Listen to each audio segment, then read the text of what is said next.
So, good day, English literature students. Today we are going to do a very important lesson, and that is critical appreciation of a poem. And this lesson is important for all the 3 years, BA Part 1, 2, and 3, because all the 3 years they study poems in their course. So, let us start with critical appreciation of a poem. First of all, let us understand this term. What is critical appreciation? Whenever we read a text, especially a poem, we need to critically analyze it. And for that analysis, we have to base our answer on two levels. And those two levels are thematic and stylistic. So, the points related to theme are called thematic appreciation, and stylistic appreciation means those things which are related to style. So I would suggest the students first of all to do one thing, that to read and reread a text again and again. And I'm sure the more you read the text, the more you will come across a lot of meanings. Every time you read a text, you will surely come with a new perspective, a new way of looking at the text. So let us start with the critical appreciation. So as I told you that it is based on two levels, the thematic level and the stylistic level. The thematic level deals with what is written in the poem, and the stylistic appreciation deals with how it is written. So basically when we critically appreciate a poem, we deal with two questions: what is written and how it is written. So let us start with it.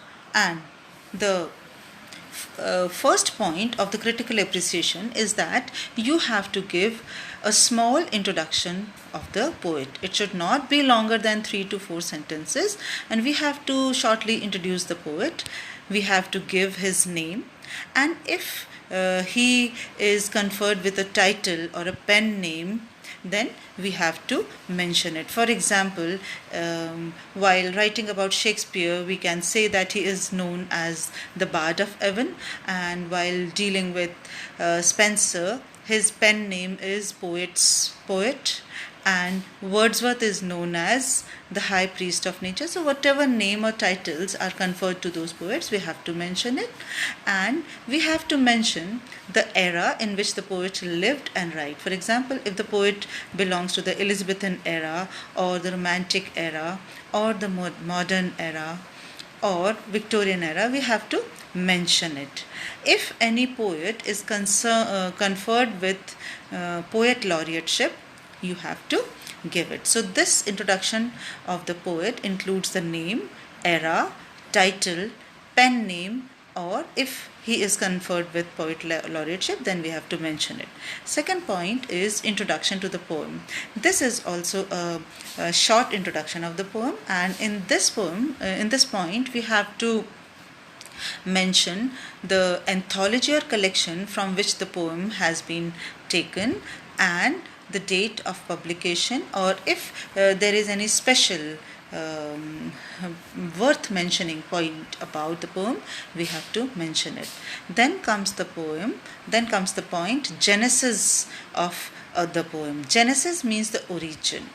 So if there is any special occasion, if there is any special reason for writing that poem, you have to mention it. For example, if it is written on somebody's birthday or death or parting or any special occasion, you have to mention it. For example, in your first year, you have the poem on his 23rd birthday. So that poem is written on the occasion of Milton's 23rd birthday. And in second year, we've got the elegy, and it is not written on the death of a special person, but it is devoted to all the poor people. Then parting, the example of this origin is in the third year poem, The Last Ride Together, when the poet is about to part with his beloved.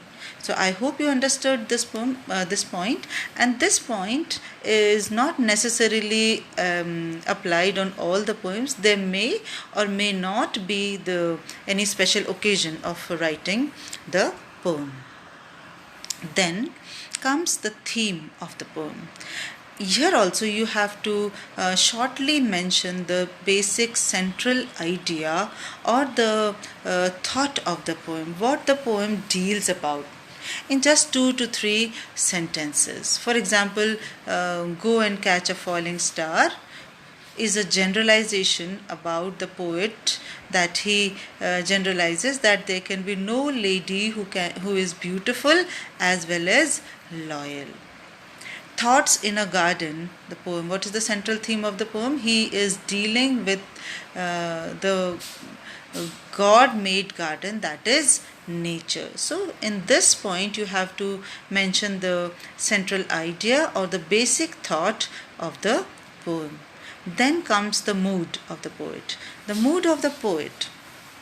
This point deals with the mood of the poet while writing the poem. Sometimes we find that the poet is in a sad mood, and sometimes he is in a happy mood. So example of sad mood is went to the sessions of sweet silent thought, and sometimes the poet is in a thoughtful mood, so we have to mention it.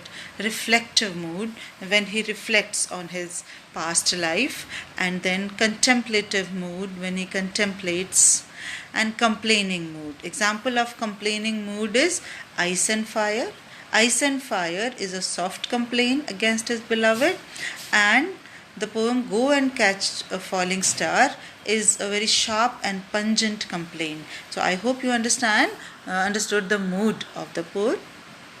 Now I'm sorry that I forgot to include in my PPT detailed summary of the poem. So you can insert that point between 5 and 6. You can name it 5.1.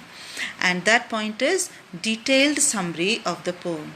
So the detailed summary includes the paraphrasing, the word meaning, the line to line meaning of the poem. You have to deal with all the stanzas, and you have to explain in your own words the meaning of the poem. So stanza by stanza you have to express in your own originality what have you understood of this poem. Then after now this is the longest part of the critical appreciation, and then comes the type of poem. Type of poem is a very important point in critical appreciation.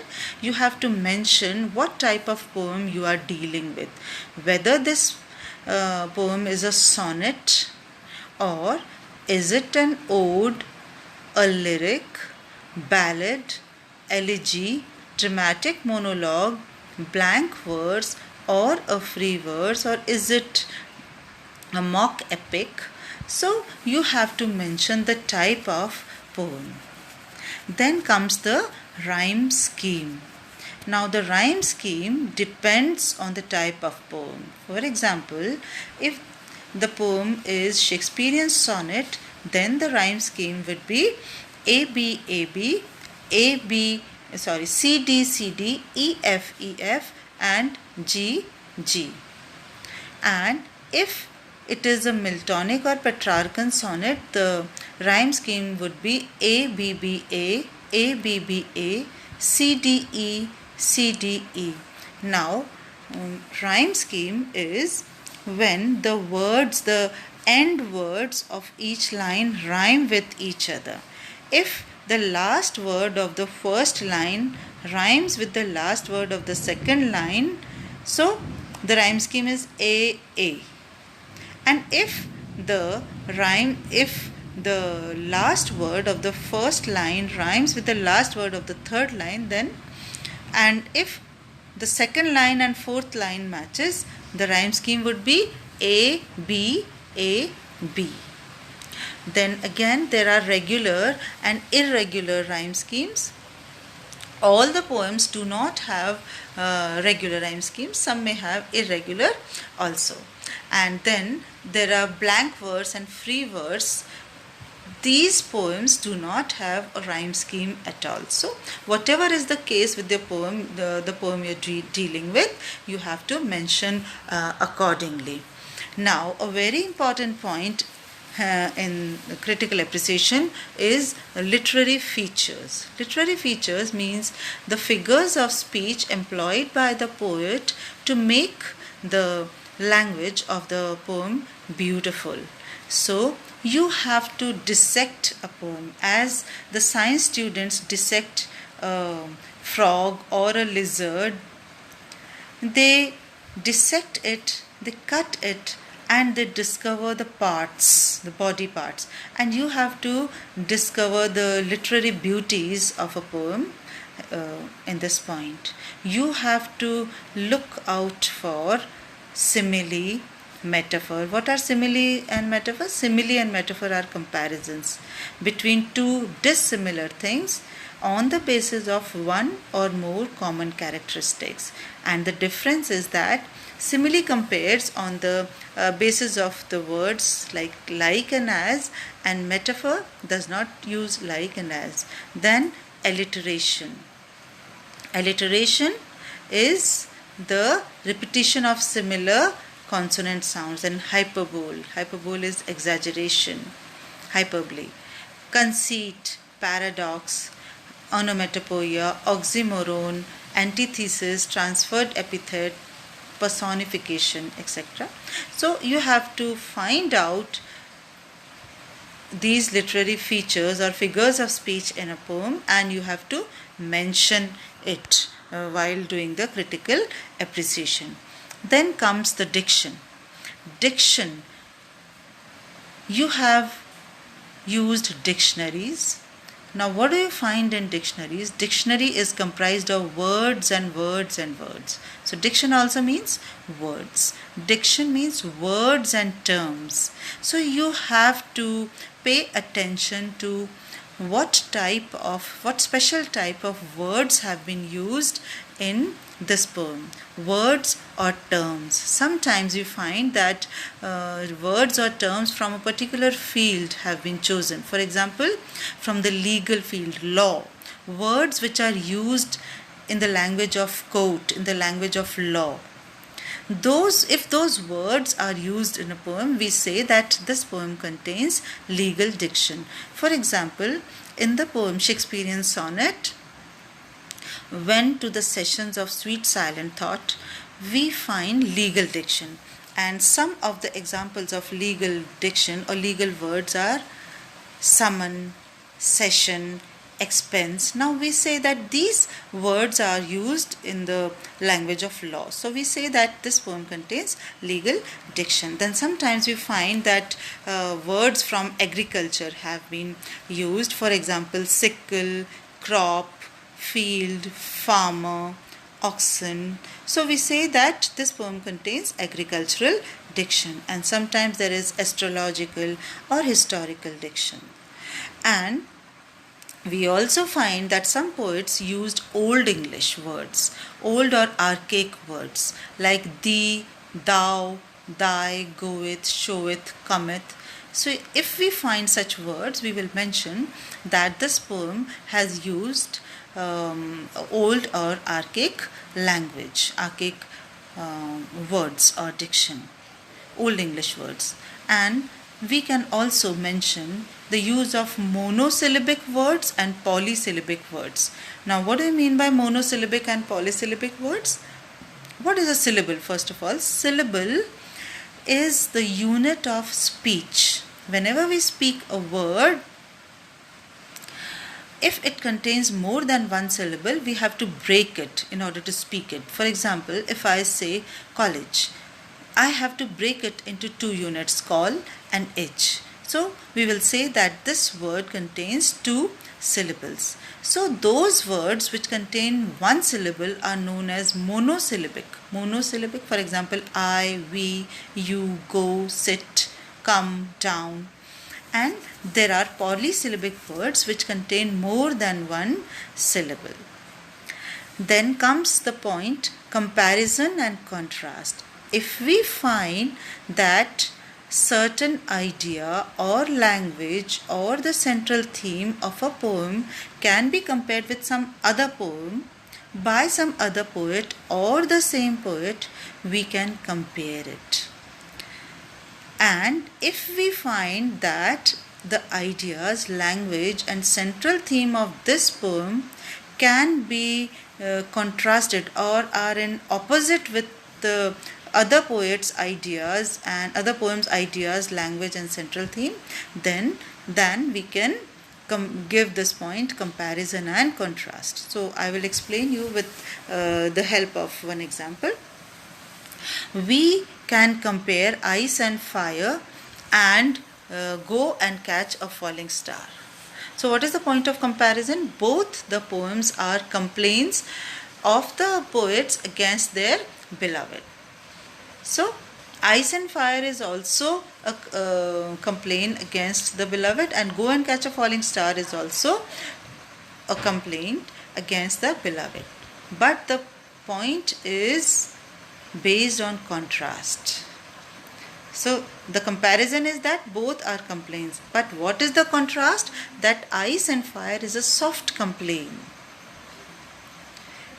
And go and catch a falling star is a very sharp and serious complaint against his beloved. He goes so far as to say and generalize that all the beautiful lady, any lady who is beautiful cannot be loyal. But sometimes there are comparisons and contrast between within the poem itself. For example, the poet starts with a sad mood and he may end with a happy or content mood, satisfied mood. For example, on his 23rd birthday, the poem on his 23rd birthday, Milton starts with a complaining mood, complaining against himself. But he ends with consoling himself. In the same way, the poem, Shakespeare's sonnets, went to the sessions. In the 3 stanzas, he is talking about the sorrows and losses of his life. But in the concluding couplet, he says that God has balanced all the sorrows of his life by giving him a friend, fair youth. So there is a contrast. And we can also say that there is a sharp contrast between octave and sestet of Miltonic sonnet, which is called volta. Then comes the imagery. Sometimes we find that the poet has created a lot of beautiful imagery in his poem, and wherever we find such example, we have to mention it. Then a very important point is the critic's point of view. You have to insert critical comments by some poet or some literary critic on the poem or on the poet or on his language or his theme or anything. You have to mention the name of the critic and what he has said. So this will enrich your answer very much. And in the conclusion, you have to write your own words, your own point of view. What do you think about the poem? How does the poem appeal to you? Do you like the language? Do you like the theme of the poem? Do you like any special point about this poem? The language, the theme, and the emotional appeal of the poem? So here you have to mention. And these are the basic points. I don't say that these are the only points for critical appreciation. No, these are just the basic points to base your answer on. You can insert a lot of things that come in your mind while critically appreciating a poem. For example, while writing the critical appreciation of the poem Ice and Fire, you can insert the point that that poem is filled with a lot of paradoxes and a lot of binaries, means opposites. And while dealing with Go and Catch a Falling Star, you can say that the poem is filled with hyperboles and it is a metaphysical conceit. So there can be a lot of possibilities to deal a poem with. These are only the basic points. Plus, one more thing I would like to share, that wherever necessary, you have to insert certain lines from the text 2 or 3 times. You can insert just one line, or you can mention 2 lines also, wherever it is suitable. So it will enrich your answer and it will give a textual support. So I hope you understood how to critically appreciate a poem. In the next lesson, I will tell you how to practically critically appreciate a poem. Thank you very much.